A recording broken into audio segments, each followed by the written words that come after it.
جس طرح ہمارے ہاں فروری کے اندر موسم بہار شروع ہوتا ہے اور لوگوں کے اندر ایک خوبصورت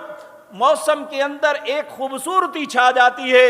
اسی طرح ایک مومن کے دل میں جب رمضان آتا ہے تو اس کا دل بہار کی طرح، پھول کی طرح کھل اٹھتا ہے کہ اللہ مالک نے مجھے ایک موقع فراہم کر دیا۔ یہ وہ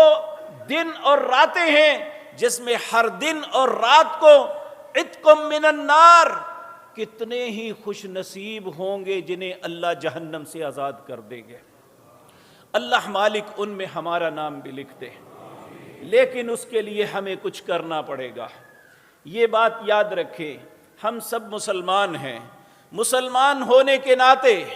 ہم پہ کچھ ذمہ داریاں ہیں، ہماری ایک بنیاد ہے جس پہ ہمارے دین کی عمارت کھڑی ہوتی ہے۔ اگر وہ بنیاد